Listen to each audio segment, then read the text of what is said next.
Des obsèques solennelles mais sobres, c'est ce que voulait le pape émérite Benoît XVI.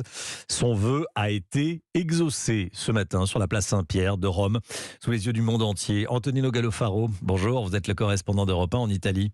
Vous avez suivi cette cérémonie. Antonino, elle a débuté ce matin à 9h30. Oui, après que le cercueil de Benoît XVI est sorti de la basilique et placé devant l'autel sous les applaudissements. Le pape François a ensuite présidé une messe sobre, rythmée par des chants grégoriens, comme les aimait le pape émérite. Et puis bien sûr, l'homélie. François a rendu hommage à son prédécesseur. Nous sommes ici avec le parfum de la gratitude et l'onguent de l'espérance pour lui démontrer, encore une fois, l'amour qui ne se perd pas. Nous voulons le faire avec la même onction, sagesse, délicatesse et dévouement qu'il a su prodiguer au cours des années. Le pape et les dizaines de milliers de fidèles lui ont ensuite dit adieu. La dépouille de Benoît XVI a été ramenée dans la basilique. Le cercueil a été enterré dans la crypte, loin des regards et des caméras.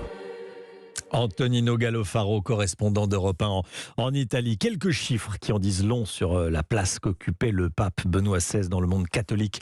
Une centaine de cardinaux, 4000 prêtres et plus de 400 évêques ont convergé vers la place Saint-Pierre pour cet ultime hommage à l'ancien pape, à l'ancien souverain pontife. Mais c'est bien sûr la présence de plusieurs dizaines de milliers de fidèles qui montre le mieux l'importance du défunt. Caroline Baudry, en direct avec nous. Bonjour Caroline.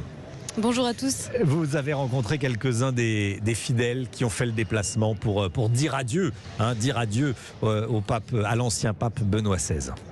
Oui, et certains ont le regard vide en quittant l'esplanade. Cette famille d'Italiens est venue de Gênes assister aux funérailles. C'était très beau, passionnant. Nous étions déjà allés rendre hommage à la dépouille hier et participer à une autre messe. Nous avons pu nous recueillir en prière. C'est toujours une belle émotion d'être à Rome. C'était une très belle messe. Moi, je n'avais jamais vu le pape Benoît, mais je sais qu'il a été très bon. Marie, 23 ans, a elle son sac de couchage vert sur les épaules. Elle a fini sa nuit sur la place Saint-Pierre pour s'installer au 4e rang face au pape François et au cercueil de Benoît XVI.